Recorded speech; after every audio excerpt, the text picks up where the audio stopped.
बिस्मिल्लाहिर्रहमानिर्रहीम। नेक्स्ट हमारा टॉपिक है फील्ड ऑफ फोर्स। इसका मतलब इलेक्ट्रिक फील्ड होता है कि इलेक्ट्रिक फील्ड या फील्ड ऑफ फोर्स से क्या मुराद है। किसी भी पॉइंट चार्ज के अराउंड वो स्पेस या रीजन जिसके अंदर वो चार्ज किसी दूसरे चार्ज को अपनी तरफ फोर्स लगा के अट्रैक्ट करता है या फिर रिपेल करता है, उस रीजन को या उस स्पेस को हम क्या कहते हैं, इलेक्ट्रिक फील्ड कहते हैं या फील्ड ऑफ फोर्स कहते हैं। इसी बात को हम लिख लेते हैं कि फील्ड ऑफ फोर्स या इलेक्ट्रिक फील्ड से क्या मुराद है। द स्पेस और region around a point charge with in which another charge experiences a force is called electric field।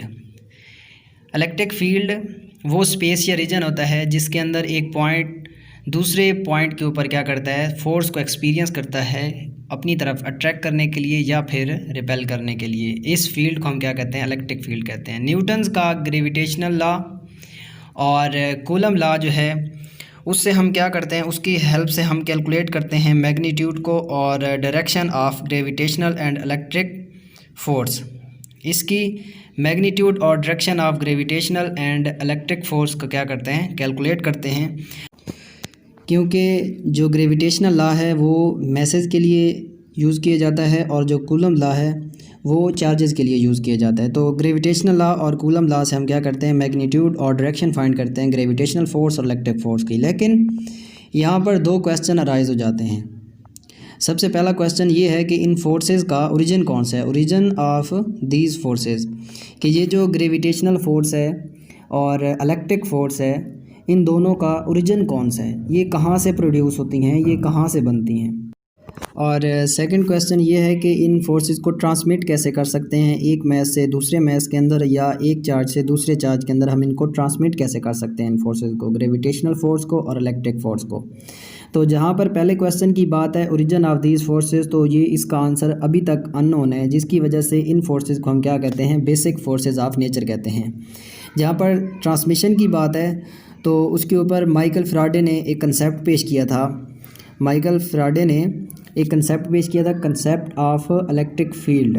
Concept of electric field के अंदर उसने कहा था कि ये एक इंट्रिंसिक प्रॉपर्टी है, किसकी, एक इंट्रिंसिक प्रॉपर्टी ऑफ नेचर, जिसकी वजह से वो चार्ज स्पेस के अंदर अपने अराउंड क्या पैदा कर रहा है, इलेक्ट्रिक फील्ड पैदा कर रहा है। जैसे कि फिगर के अंदर आप देख सकते हैं कि एक पॉजिटिव चार्ज है जो स्पेस के अंदर अपने सराउंडिंग क्या कर रहा है, इन दी फॉर्म ऑफ स्फीयर एक इलेक्ट्रिक फील्ड को प्रोड्यूस कर रहा है। और अगर इस फील्ड के अंदर हम चेक करना चाहें तो इलेक्ट्रिक फील्ड को चेक करने के लिए क्या करेंगे, हम किसी और चार्ज को यहाँ पे लेके आएंगे। अगर वो इसे अट्रैक्ट करेगा या रिपेल करेगा तो इसकी इलेक्ट्रिक फील्ड की मौजूदगी का हमें पता चलेगा।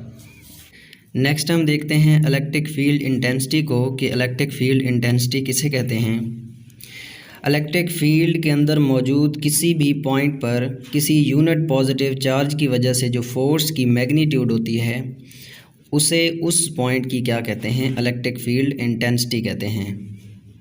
अगर हम इस बात को लिखना चाहें, the magnitude of force experienced bye a unit positive charge placed at a point in the electric field is called electric field intensity। अगर इस बात को हम एक्सप्लेन करना चाहें तो लेट्स सपोज एक प्लस क्यू चार्ज है जो प्रोड्यूस कर रहा है एक फील्ड को। जब कोई भी टेस्ट चार्ज क्यू नॉट थोड़े से फासले के ऊपर उसे क्या किया जाए, प्लेस किया जाए, तो एक इलेक्ट्रिक फोर्स जो है वो क्या हो जाती है, प्रोड्यूस हो जाती है। Consider a charge plus q which produces a field। when a charge q naught is placed in the field, the charge q interacts with q naught to produce an electric field। then electric field intensity जो बनेगी वो किसकी equal आएगी, E is equal to F divided by Q, जिसमें F जो है वो force है जो टेस्ट चार्ज क्यू नॉट की वजह से एक्सपीरियंस हो रही है। कुछ बातें हमें याद रखनी है कि क्यू नॉट जो है वो शुड बी स्मॉल, वो स्मॉल होना चाहिए। क्यों? क्योंकि ताकि वो पॉइंट चार्ज प्लस क्यू की जो इलेक्ट्रिक फील्ड है उसको डिस्टर्ब ना कर सके। दूसरी बात जो हमें याद रखनी है कि जो इलेक्ट्रिक फील्ड इंटेंसिटी होती है, इलेक्ट्रिक फील्ड इंटेंसिटी वो डॉट्स के प्रोपोर्शनल होती है। The strength of field proportional to dots. Electric field intensity जो होगी या स्ट्रेंथ ऑफ फील्ड जो होगी वो प्रोपोर्शनल टू होगी डॉट्स के। डॉट्स जितने ज़्यादा होंगे फील्ड भी उतनी स्ट्रेंथ होगी। तीसरी बात जो हमें याद रखनी है कि जो इलेक्ट्रिक फील्ड इंटेंसिटी होती है उसका जो यूनिट होता है वो न्यूटन पर कूलम्ब होता है और ये एक वेक्टर क्वांटिटी होती है। नेक्स्ट हम देखते हैं electric field intensity due to point charge. किसी पॉइंट चार्ज की वजह से जो इलेक्ट्रिक फील्ड इंटेंसिटी होती है उसका हमने रिलेशन निकालना है। सबसे पहले हम एक फ़िगर को एक्सप्लेन करते हैं। फ़िगर के अंदर हम देखते हैं कि जो पॉइंट चार्ज है, लेट्स सपोज वो प्लस क्यू एक पॉइंट चार्ज है और प्लस क्यू नॉट जो है वो एक टेस्ट चार्ज है। उन दोनों के दरमियान जो डिस्टेंस है वो किसकी इक्वल है? आर की इक्वल है। प्लस क्यू जो है वो वैक्यूम के अंदर अपनी इलेक्ट्रिक फील्ड को जनरेट कर रहा है। Consider a point charge plus q placed in a vacuum producing its own electric field. A test charge q not is placed in the field at a distance r from the point charge. जब उसका point charge से फासला क्या होगा? Are होगा।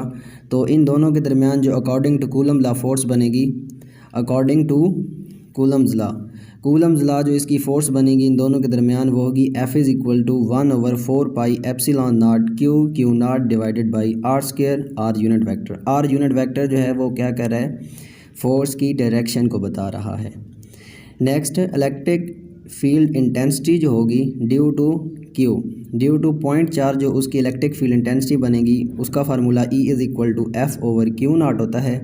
हम उसके अंदर F की वैल्यू जब ऊपर वाली पुट करते हैं तो क्यू नॉट और क्यू नॉट आपस में कैंसिल हो जाते हैं और हमारा जो रिलेशन बनेगा क्यू नॉट जब आपस में कैंसिल होंगे तो हमारा रिलेशन कुछ इस फॉर्म के अंदर आ जाएगा कि E किसकी इक्वल आ जाएगा?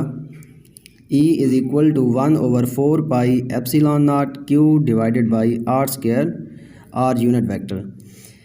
ये वेक्टर फॉर्म के अंदर है। अगर हम इलेक्ट्रिक फील्ड इंटेंसिटी की मैग्नीट्यूड देखना चाहें तो मैग्नीट्यूड क्या बनेगी? E is equal to 1/4 pi epsilon not q divided by r square. और हम ये बात जानते हैं कि 1/4 पाई एप्सिलॉन नॉट जो होता है वो क्या होता है? Constant of proportionality. तो इसकी जगह हम K पुट कर सकते हैं। तो इलेक्ट्रिक फील्ड इंटेंसिटी जो होगी due to a point charge वो मैग्नीट्यूड फॉर्म के अंदर किसकी इक्वल आ जाएगी? E is equal to K q divided by r square.